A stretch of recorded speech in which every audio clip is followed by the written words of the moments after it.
आप सभी को मेरा नमस्कार। आज कुछ महत्वपूर्ण घोषणाएं मैं करने जा रहा हूं हमारे समाज के हित में। हमारा समाज हमेशा, हम सभी जानते हैं कि अहिंसा का पक्षधर रहा है, पर्यावरण प्रेमी रहा है, जीव रक्षा का अहम रक्षक रहा है। और ऐसे समाज का हिस्सा होना मैं समझता हूं मेरे लिए बहुत ही गर्व की बात है। और मैं दिल की गहराइयों से आभार व्यक्त करता हूँ समाज के सभी साधु संतों का, सभी विधायक, पूर्व विधायकों का, पूर्व सांसद का, और समाज के सभी सदस्यों का, और खासतौर से पूरे समाज का, जिन्होंने मेरे पिता स्वर्गीय युग पुरुष बिश्नोई रतन चौधरी भजन लाल जी के स्वर्गवास के बाद मुझे ये इतनी बड़ी अहम सुरक्षित की जिम्मेदारी सौंपी थी और एक विश्वास जताया था।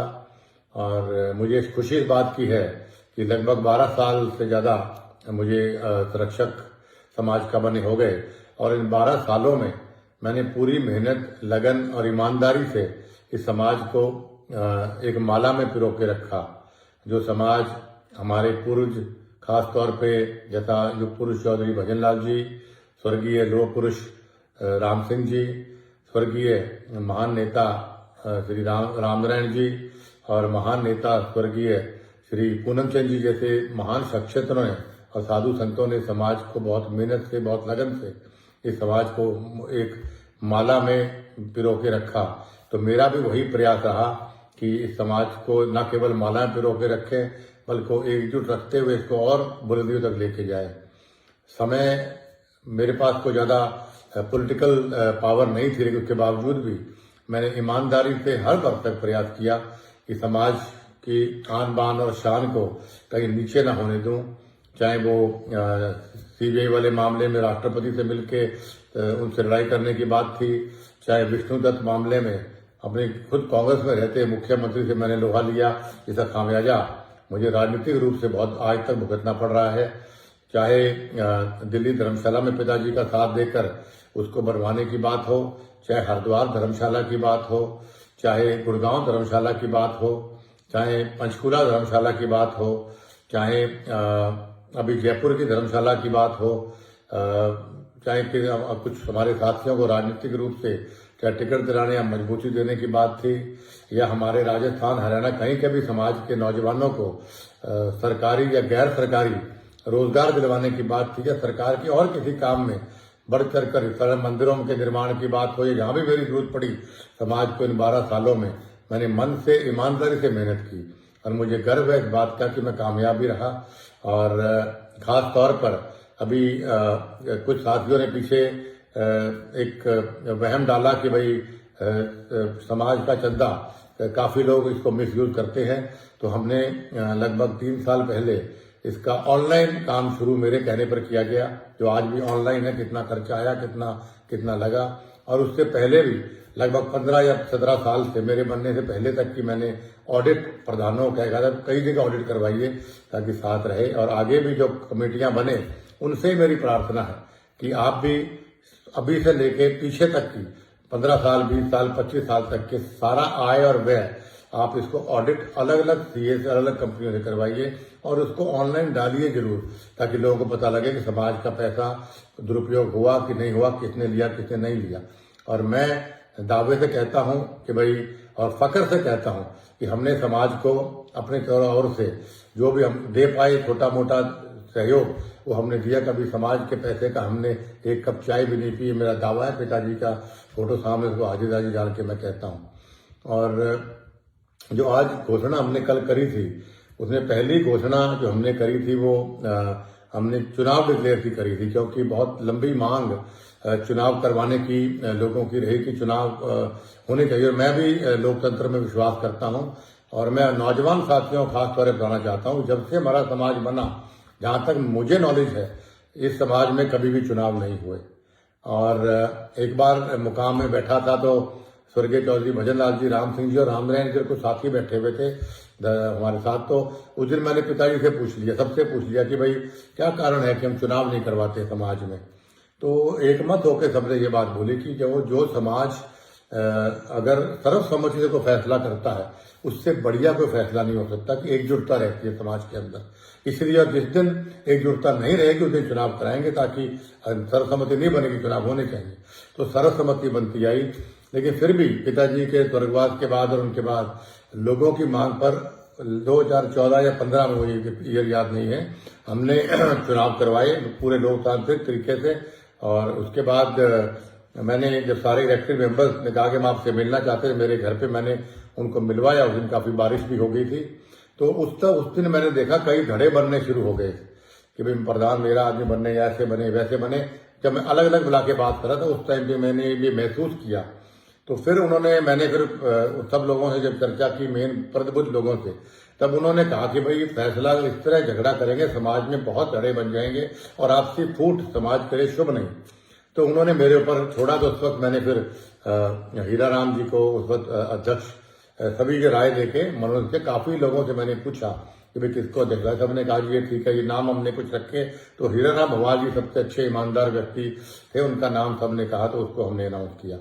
और उसके बाद कोविड आ गया, तो कोविड 1, कोविड 2 आया, तो ये इलेक्शन आगे जाता रहा।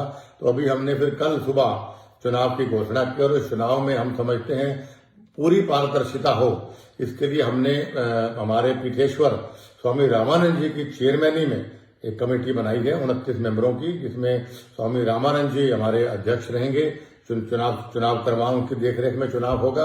और उनके साथ अखिल भारतीय बिश्नोई महासभा के हमारे राष्ट्रीय अध्यक्ष जो परशुराम जी हैं, वो उनके साथ वाइस चेयरमैन होंगे। साथ में 27 मेंबर्स होंगे। और श्री S.K. बिश्नोई जी जो बहुत ही प्रसिद्ध समाज सेवी भी हैं, लॉयर भी हैं हमारे समाज के, लीगल ओपिनियन के लिए उनको सबसे राय लेकर हमने नियुक्त किया।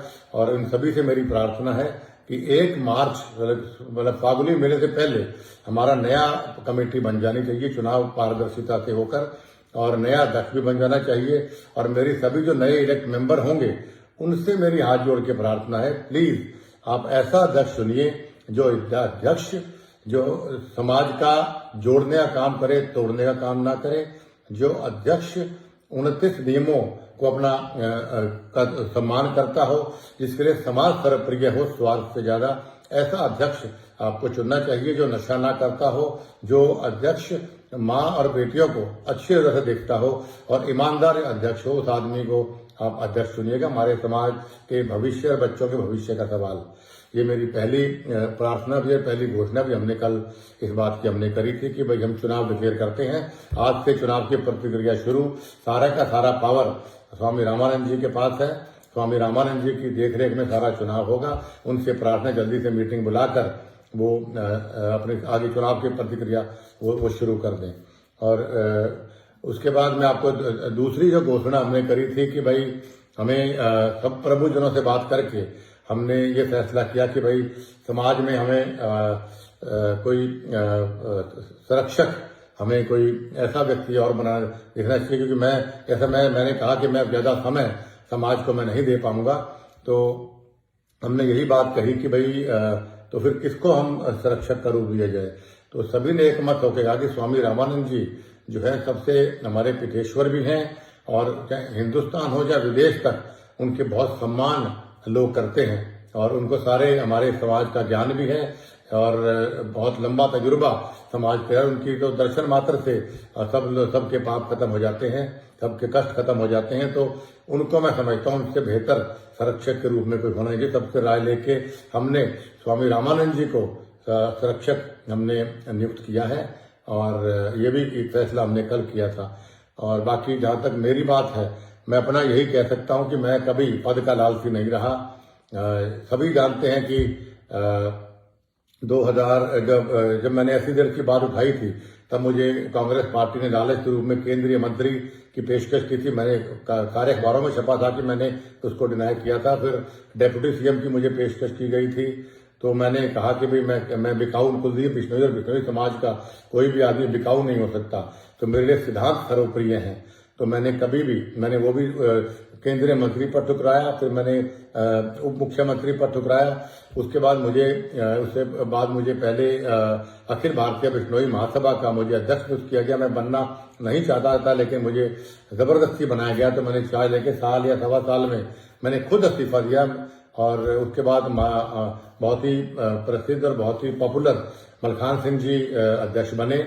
और उसके बाद पिताजी के स्वर्गवास के बाद सर्वसम्मति साधु संतों ने और सभी लोगों ने मुझे अखिल भारतीय विश्नोई महासभा का संरक्षक नियुक्त किया।